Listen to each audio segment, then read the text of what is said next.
Hello and welcome to Spectrum News. My name is Xavier Robert, coming to you live from Uyo, the capital city of Akwa Ibom. Let's take a look at the headlines. President Tinubu confirms Adeniyi's appointment as Customs CG. Government says third mainland bridge will be reconstructed in 2024. Plus, Gaza war death toll rises to 4,137. Details of these stories and more in a moment.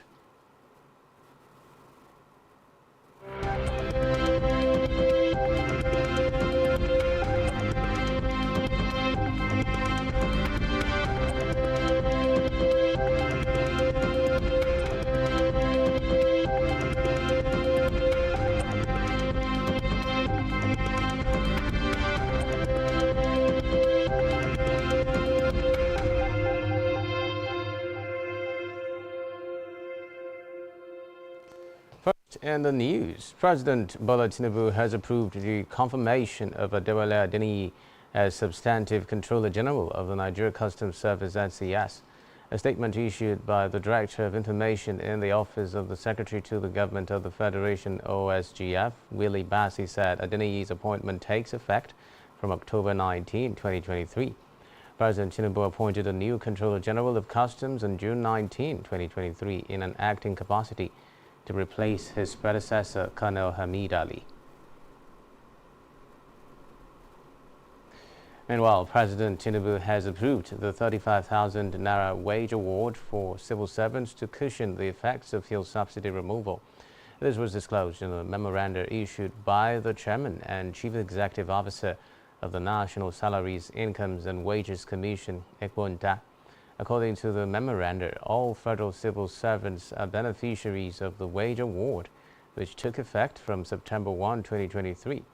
Recall that the Nigerian Labour Congress (NLC), the Trade Union Congress (TUC), and other organized labor unions had embarked on an industrial action over hardship occasioned by the removal of fuel subsidy. In the meantime, President Tinubu has appointed Dr. Olasupo Olusi as the new Managing Director and Chief Executive Officer of the Bank of Industry (BOI). This was announced in a statement by the presidential spokesman Ajurin Gelale, saying the appointment is for a term of 4 years in the first instance. Tinubu charged the new BOI Chief Executive to ensure that Nigerians who are operating all sizes of enterprises across sectors are given fair and equitable access to much-needed support in order to bolster employment generation and wealth creation amongst income groups in the country, with special regard for lower and middle-income enterprise operators. Elsewhere, President Tinubu has withdrawn the nomination of Kashim Imam as the chairman of the Board of Directors of the Federal Roads Maintenance Agency (FEMA). The 24-year-old Imam was on October 13 appointed by the President for a renewable term of 4 years in accordance with Section 2, Subsection 3 of the FEMA Amendment Act 2007. The appointment was said to have generated concerns, with many saying he lacked the requisite experience for the job. Following the uproar, presidential spokesman Ajurin Gelale noted that the withdrawal of the nomination is with immediate effect. Also, President Tinubu has called for the strengthening of cross-sectoral partnership between Nigeria and the European Union (EU) based on the principles of democracy, rule of law, and freedom. The presidential advisor on media and publicity, Ajurin Gelale, disclosed this, and Tinubu stated this when he received a delegation of the EU led by the EU's Commissioner in charge of international partnerships, Jota Opilainen. The President welcomed the signing of 8 financing agreements between Nigeria and the EU under the EU Global Gateway in Nigeria at a separate event in Abuja. Tinubu stressed the importance of economic cooperation with the EU in the areas of digital education, traditional energy, renewable energy, and broadband access. He told the visiting delegation that Nigeria's economy was going through several long-lasting reforms to render it capable of pulling millions of Nigerians out of poverty. Meanwhile, President Tinubu has signed the instrument of ratification of the protocol to the African Charter on Human and People's Rights on the rights of persons with disabilities in Nigeria. This was disclosed in a statement by the presidential spokesman, Nigerian Galali. According to the statement, the instrument was adopted by the 30th Ordinary Session of the Assembly held in Addis Ababa, Ethiopia. Away from that now, the Federal Controller of Works in Lagos State, Olukorede Keisha, yesterday revealed plans for a comprehensive overhaul of the third mainland bridge's asphalt layers. This is barely after 24 hours. It was reported that the bridge will be closed to traffic from today to Sunday, October 22, for palliative works. Speaking with newsmen yesterday, Keisha confirmed that the extensive repair work will commence in late January 2024. He said the vital bridge, a lifeline for commuters in Lagos, will be temporarily closed for 6 months to facilitate the much-needed repairs. According to her, it will be a complete overhaul of the asphalt layer on both sides and then replacing it with new ones to last the next 10 years. Minister of Solid Minerals Development Dr. Dele Alake has said that federal government and states have agreed to collaborate on mining. The two tiers of government also agreed to sanitize mining operations across the 36 states and resolve the challenges arising from issuances of cadastral licenses. Also, there was an agreement that firms should revalidate their licenses at the Solid Affairs Ministry and register with the host governments. According to them, mining activities should be organized for mutually beneficial gains. The agreements were made at a 2-hour meeting hosted by the minister in his office. At the meeting were Nigerian Governors Forum NGF Chairman Abdul Rahman Abdul Razak of Kwara State, Seyi Makinde Oyo, who is the NGF Deputy Chairman, and Mohammed Omar Bago of Niger State.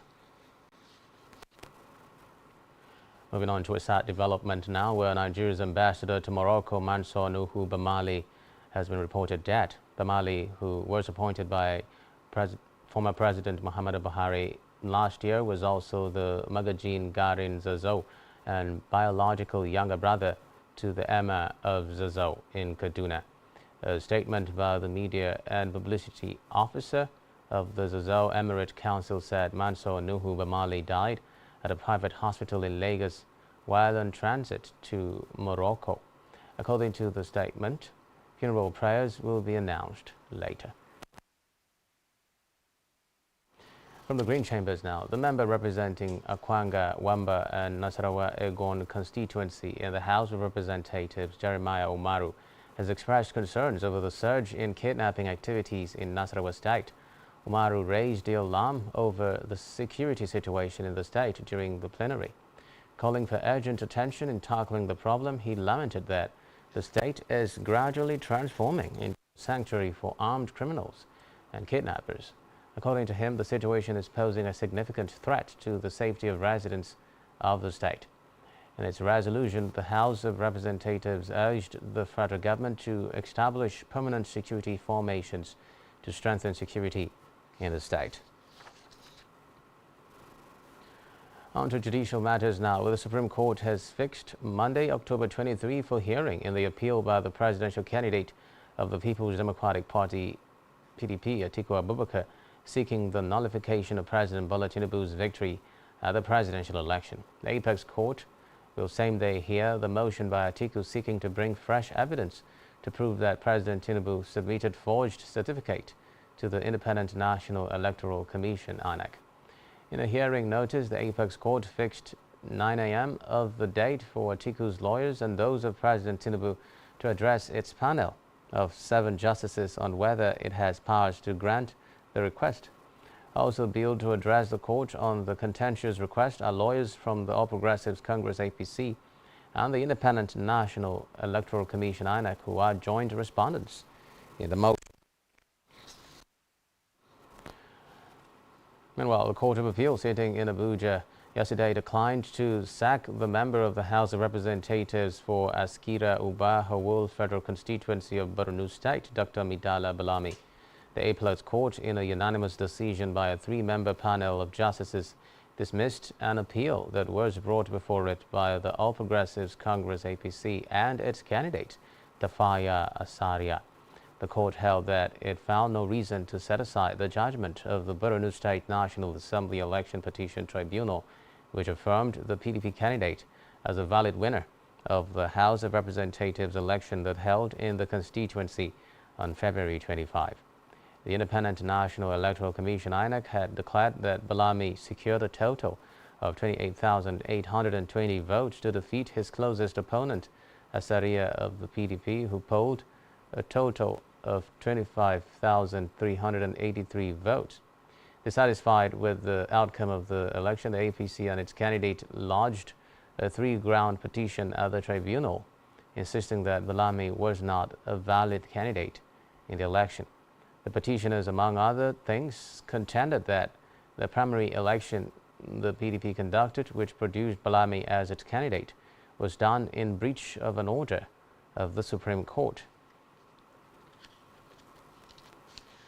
On electoral matters now, the Independent National Electoral Commission (INEC) has said that 891 petitions out of 1,196 on the 2023 polls have so far been either dismissed or withdrawn. The National Commissioner and Chairman, Information and Voter Education Committee, Sam Olumekun, made this known in a statement to newsmen. Olumekun noted that the loss of 74.4% of the petitions confirmed the credibility of the elections it conducted. He further stressed that INEC cannot be held responsible for re-election petitions which arise from party primaries. In a separate development, Katsina State Governor Diko Maru Rada wants the federal government to allow individuals to buy and own weapons such as AK-47 rifles and RPGs for self-defense. The governor, who spoke yesterday during a media chat in Abuja, argued that if the bandits wreaking havoc across the country could have access to the market to purchase weapons, individuals should be allowed to own theirs, in his own opinion. Still to come in the news. Bitcoin approaches $30,000. Please stay with us.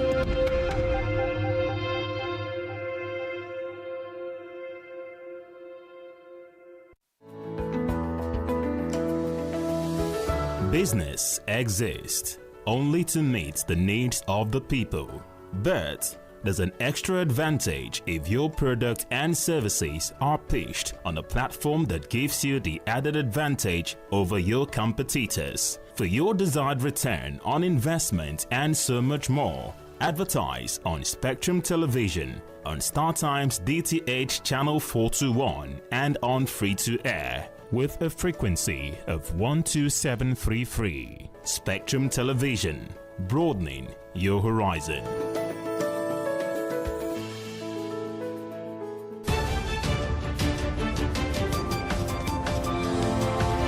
Every day marks a day of significance. That in view of the apology tendered by this former minister who had earlier been cleared by this August Assembly, as we face critical issues, developments and events which shape our social and political landscape here in Nigeria and beyond. Political Spectrum is a program specially designed to help make sense of all the moving parts of developments and occurrences in our nation's polity and political economy. There is nothing wrong with Nigeria, but there's everything wrong. The educational history of public figures holds significance beyond mere biographical details. from executive, legislative and judicial developments at national and subnational levels to international diplomacy and relations. Join us for exclusive interviews with key political figures, expert opinions, analysts, thought-provoking conversations for and against, shedding light on the major issues that matter. We will always keep you updated on the most factual, smartest and unbiased reportage. Stay tuned to Political Spectrum. Political Spectrum. All sides matter at the round table. Political Spectrum. Exclusive to Spectrum Television.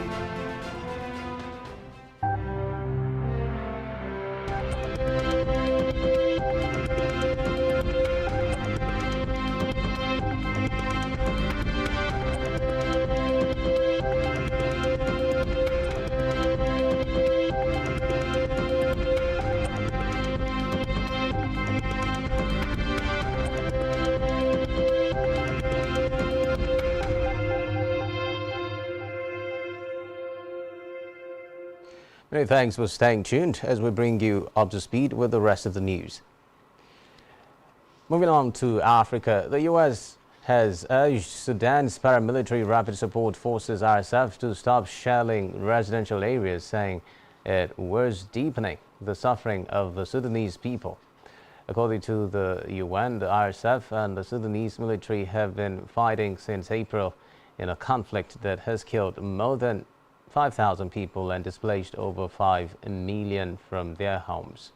The RSF recently intensified attacks on military-controlled areas in Omdurman using artillery and causing civilian deaths. The group has also continued besieging military bases in Yala in the western Darfur region in a bid to capturing the city.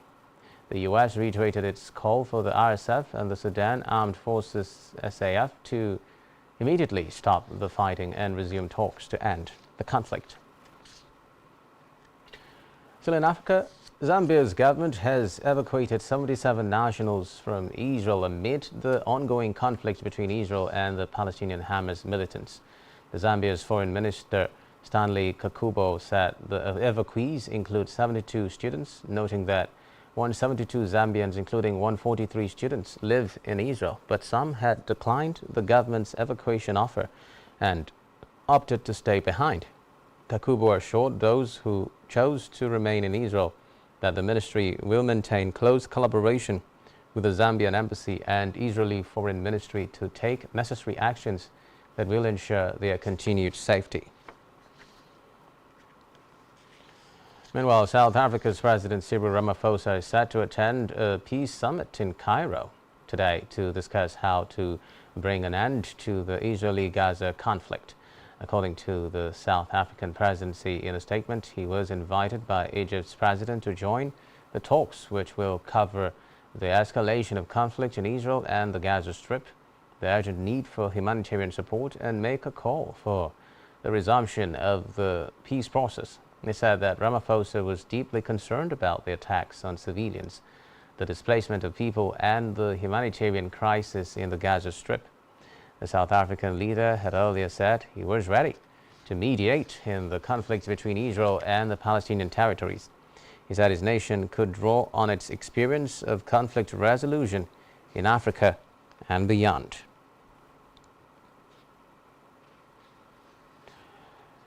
In the meantime, Ugandans have been sharing their tributes to a former minister in the Idi Amin government, Henry Kiamba, who died on Thursday from diabetes-related complications at the age of 84. He is described as having been a fixture in Uganda's public life, serving in different positions in the governments of Amin and Milton Obote, as well as the current president, Yoweri Museveni. While narrating to local media of his time as Obote's aide, he said he once took a bullet that was meant to assassinate the president. He is also well known for his book, State of the Blood, the inside story of Idi Amin, which he wrote after he fled to exile in 1977 while serving under the dictator. The book detailed a first-hand account of experience during Amin's brutal government, exposing the atrocities and human rights abuses committed by the regime. Reports say his work is considered an important historical document providing insight into a dark period in Uganda's history. Kiyamba returned to Uganda in 1986, long after Amin had been deposed in 1979 and after the takeover of the current president. Elsewhere, government plan to send police to Haiti is being shared online, and Kenya looks set to deploy about 1,000 officers to lead a multinational peacekeeping mission to quell gang violence in Haiti. But in the video clip, Professor Thiongo is dismayed that the Kenyan government could come to such a decision. It is not clear where or in what context Professor Thiongo was speaking in the video, which was first shared on Monday, then reshared since on various social media platforms. Meanwhile, the military government in Niger says it has foiled an attempt by the deposed former President Mohamed Bazoum to escape from custody. A military spokesman said the former president attempted to flee with his family, cooks and security. Recall that Bazoum has been under house arrest since members of his presidential guard staged a coup in late July.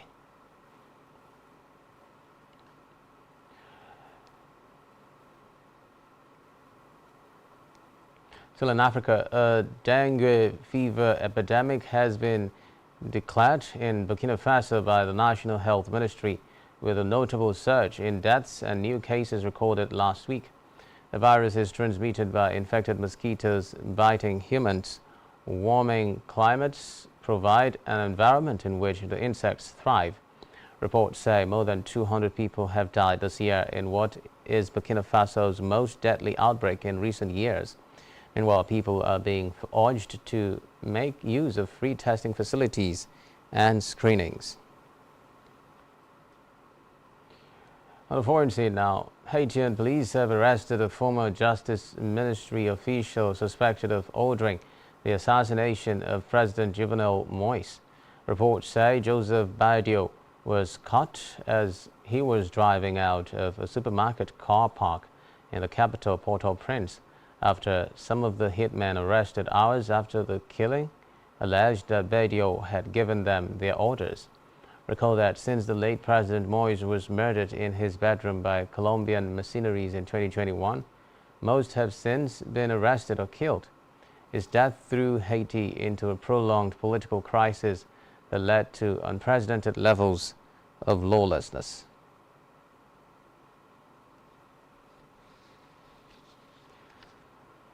Still on the foreign scene, Israel's military says more than 20 children, fewer than 18, are among 200 hostages being held in Gaza after the Hamas attacks on 7th October. In a statement, the Israel Defense Forces say between 10 and 20 are over 60, and the majority of those being held are alive.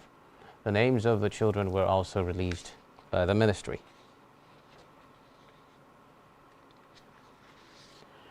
Meanwhile, thousands of people in Muslim countries and beyond held demonstrations in solidarity with Palestinians in the Gaza Strip, calling for an end to Israel's blockade and airstrikes, including demonstrations in Egypt, Jordan, Iraq, Turkey, and Indonesia. The protests come as a large aid convoy remains stuck at the Egypt-Gaza border, despite the visit of UN Secretary General Antonio Guterres earlier yesterday. Still on the foreign scene, President Joe Biden's administration has reportedly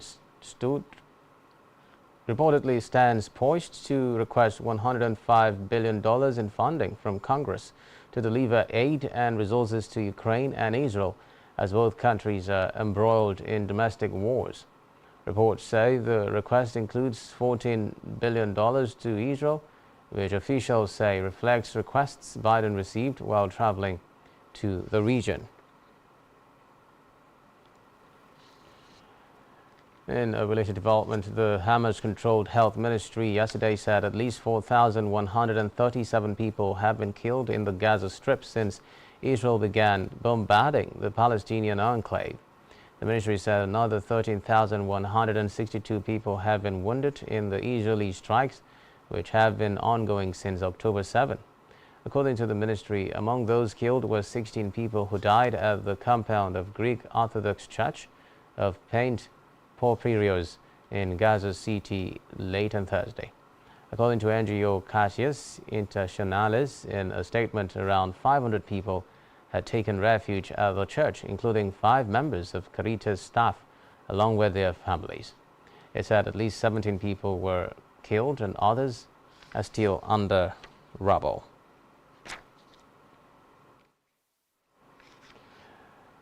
So on the foreign scene now, at least 18 people have been arrested after a wave of hoax bomb threats prompted evacuations across France.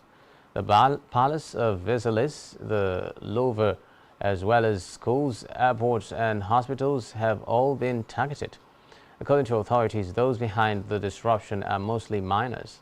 Meanwhile, the threats come at a time of heightened tension in France after a teacher was fatally stabbed by an alleged jihadist last week at a school in the northern city of Arras.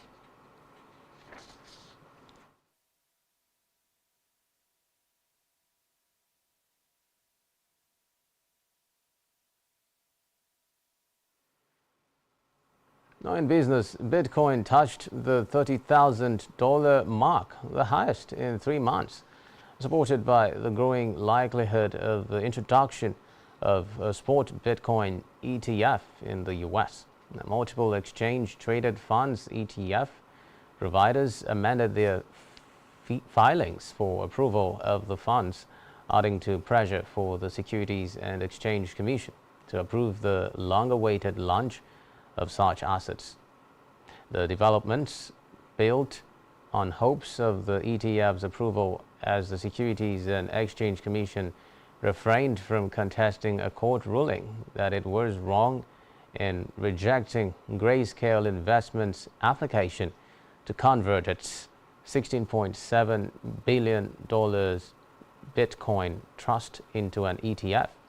The cryptocurrency rallied over 10% since the start of October, despite lower risk sentiment amid renewed concerns of hawkish monetary policy from the Federal Reserve and escalating geopolitical conflict in the Middle East.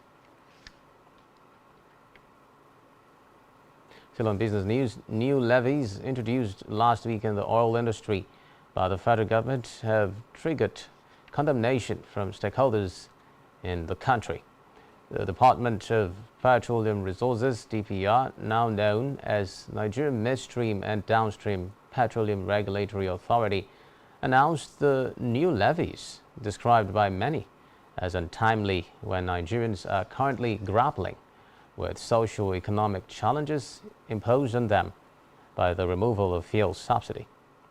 According to reports, the license fee for a new petrol station, formerly 31,500 naira, now attracts 100,000 naira, while suitability fee cost 100,000 naira from the previous amount of 31,500 naira.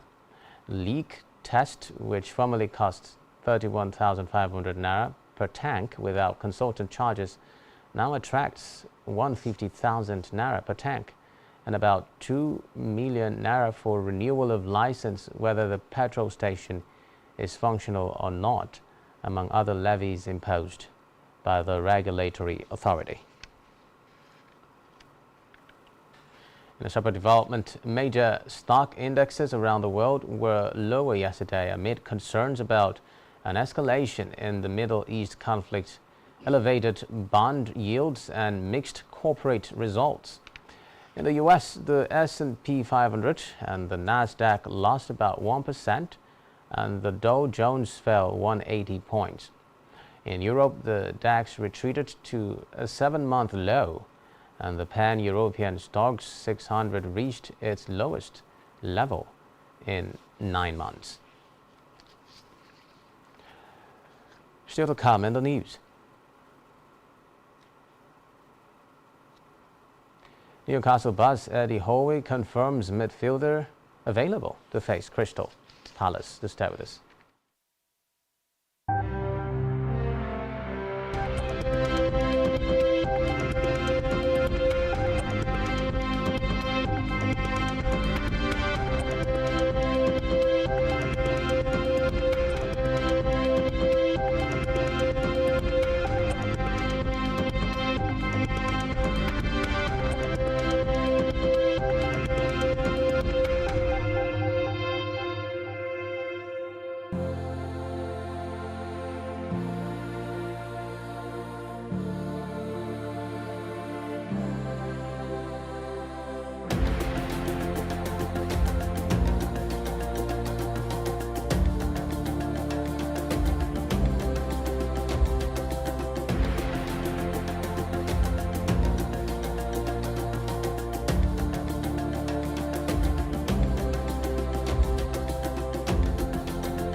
Business exists only to meet the needs of the people, but there's an extra advantage if your product and services are pitched on a platform that gives you the added advantage over your competitors. For your desired return on investment and so much more, advertise on Spectrum Television, on StarTime's DTH Channel 421 and on free-to-air with a frequency of 12733. Spectrum Television, broadening your horizon.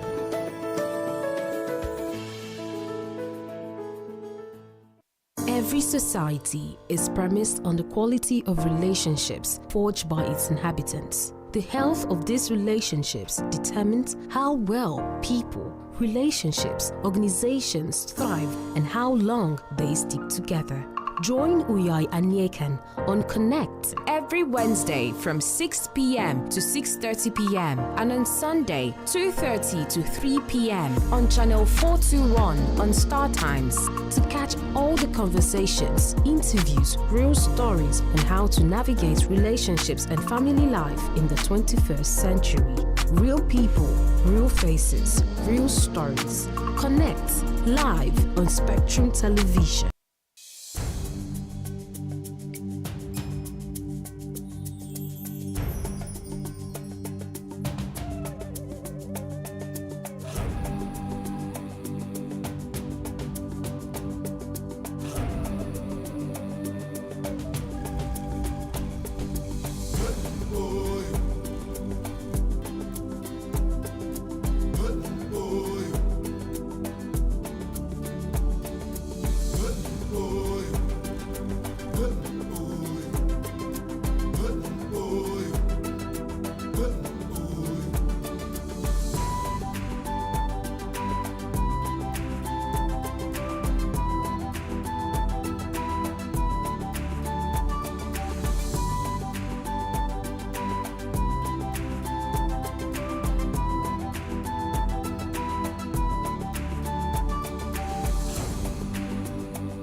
the only one allowed by grossly abused. Our governors have to share police powers with the president as stipulated by the Constitution. We do not have a federal government police force. We have the Nigeria Police Force, which shall be administered, organized, and supervised by the Nigerian Police Force. No, my lord, I want to say something. I want to say something here.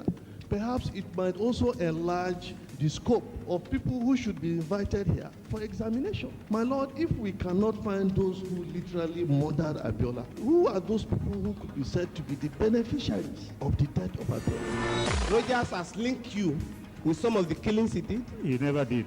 He linked you with the attempted murder of Hebrew. He did not. My lord, the Matters Council is leading the evidence in our matters. Is this an adversary proceeding? It's not, my lord, but we can't be talking about cases which are in court. Is this an adversary proceeding? It's not, my lord. These cases are in court, my lord. I'm just reminding your lordship. My lord, sorry, my lord, I think I'll be in cross-examination. Legally Speaking, a program that deals with legal issues and questions we face as citizens of this amazing country, Nigeria. Legally Speaking. Join us every Friday from 5 p.m. to 6 p.m. for Legally Speaking.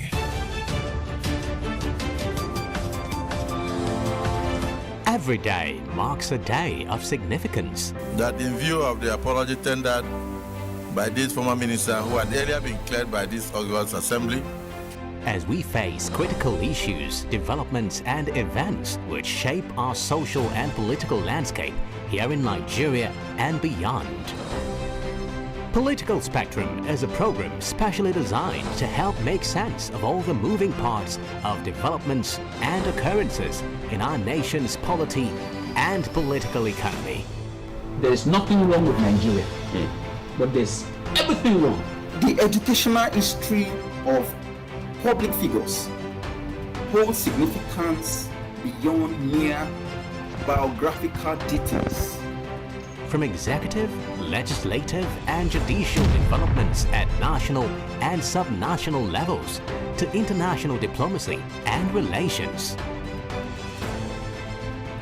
Join us for exclusive interviews with key political figures, expert opinions, analysts, thought-provoking conversations for and against, shedding light on the major issues that matter.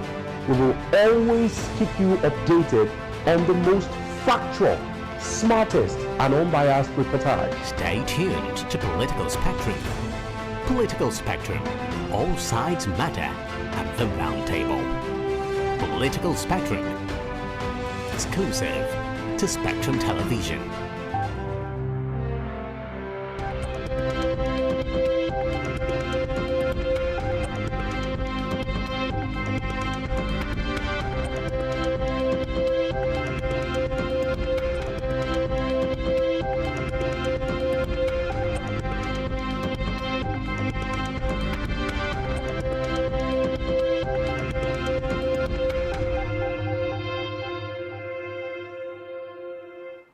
Many thanks for staying tuned. Now let's bring you the rest of the story. In health, the federal government has heightened surveillance at all points of entry following the outbreak of bedbug infestation in France and other parts of Europe. This was disclosed in a press statement signed by the Director of Media and Public Relations at the Federal Ministry of Health and Social Welfare, Patricia de Warich.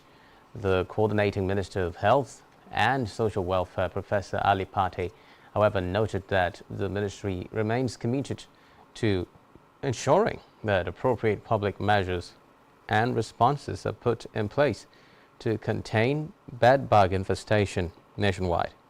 He revealed that the ministry has developed a draft sheet which will be in circulation soon to strengthen awareness and health education on the control of bedbugs. Pate urged the public to cooperate with port health officers at points of entry in the course of their surveillance activities. Still in health now, the Nigeria Center for Disease Control and Prevention (NCDC) has recorded about 15,060 suspected cases of diphtheria infections as of 19th October. The NCDC, however, said out of the suspected cases, 9,478 were confirmed from 137 local government areas across 20 states, including the Federal Capital Territory. The Director General of NCDC, Ifedayo Adetifa, while speaking at a press briefing in Abuja, said majority of the confirmed cases, 71.5%, were aged between 1 and 14, with infants accounting for less than 1% of the cases. He said data also shows that Kano, the epicenter of the infection, has the highest number of cases at about 7,747, followed by Yobe with 841 cases. Giving a further breakdown of the diphtheria cases, the NCDC DG said Bauchi State recorded 369 infections, followed by Katsina 275, Borno 164, Jigawa 24, Kaduna 18, Lagos 8, Zamfara 7, FCT 7, Gombe 5, Sokoto 4, Osun 3, and Niger State recorded 2 diphtheria cases. He said Cross River, Enugu, Imo, Nasarawa, Kebbi, Taraba recorded 1 case of diphtheria infection each. In sports, Newcastle midfielder Sandro Tonali has endured a difficult couple of weeks but could play against Crystal Palace today, says manager Eddie Howe. Tonali is being investigated by the Italian Prosecutor's Office and the Italian Football Federation in relation to alleged illegal betting activity. While Aston Villa say Nicolo Zaniolo, also involved in the investigation, is available to face West Ham on Sunday, Tonali and Zaniolo left Italy's training camp for Euro 2024 qualifiers against Malta and England after being told they were involved in an investigation. Capped 15 times by Italy, Tonali joined Newcastle from AC Milan in July for £55 million and has scored 1 goal in 7 appearances in the Premier League. Newcastle are 8th in the Premier League with 4 wins from their opening 8 games and are unbeaten in 7 across all competitions, including an impressive 4-1 win over Paris Saint-Germain in the Champions League at St. James Park. Chelsea also face Real Madrid in the Women's Champions League group stage. Emma Hayes' side, runners-up in 2021, are drawn in Group D alongside the Spanish side, Swedish club BK Häcken, and French outfit Paris PC. Real Madrid were quarter-finalists in 2022, while Paris FC knocked out Arsenal and last season's finalists Wolfsburg in the qualifying rounds. Chelsea, beaten in the semi-finals by champions Barcelona last season, were seeded in Port 1 as English champions. They are the only British representatives left in the competition after Scottish champions Glasgow City were knocked out in second round qualifying by Brann. Manchester United were also knocked out in qualifying by Paris Saint-Germain, who are drawn in the same group as Bayern Munich. Barcelona, featuring England internationals Keira Walsh and Lucy Bronze, are in Group A and will face FC Rosengard, Benfica and Eintracht Frankfurt. The group stages take place between 14th November and 31st January, and the top 2 sides for each group will progress to the knockout stages. Japan winger Kaoru Mitoma has signed a new deal with Brighton that runs until June 2027. The 26-year-old joined the club from Kawasaki Frontale in August 2021 and was then loaned out to Belgium's Royal Union Saint-Gilloise. Mitoma made his Brighton debut in August 2022 and has 13 goals and 12 assists in 52 outings for the club.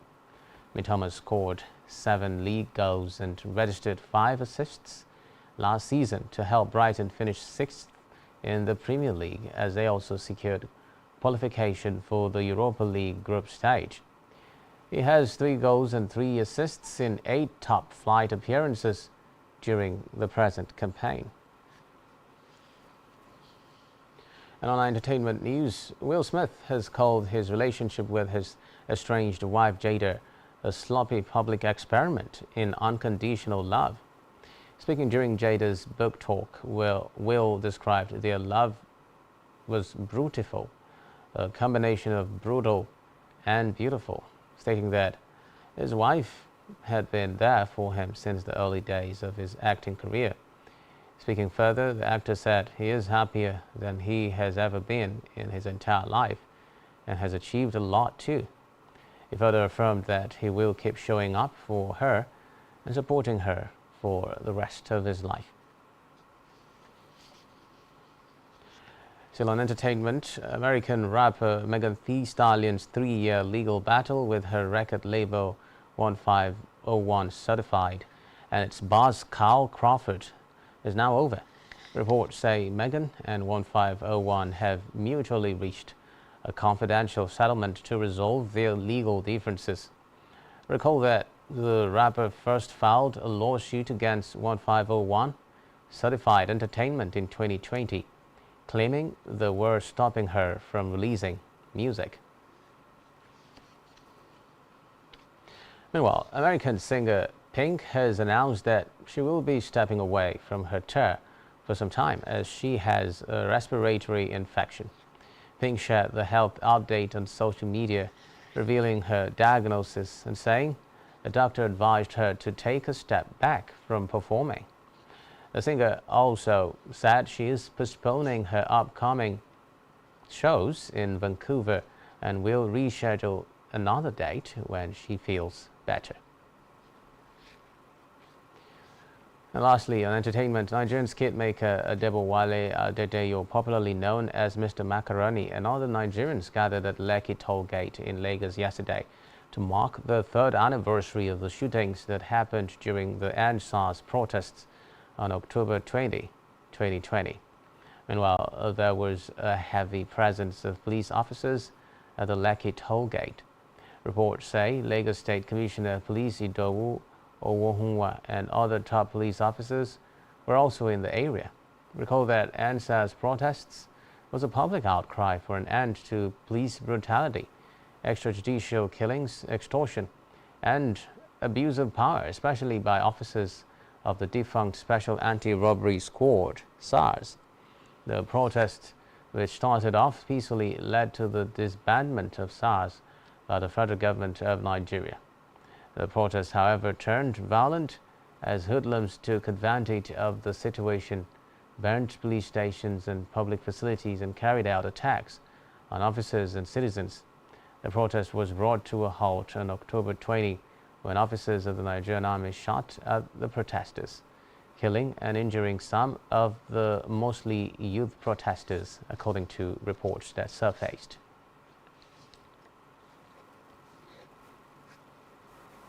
That's all we have for you at this time. Do ensure to follow us on social media and subscribe to our YouTube channel, all of which you can find on our website, spectrumtvlive.ng. You've been watching Spectrum News. My name is Said.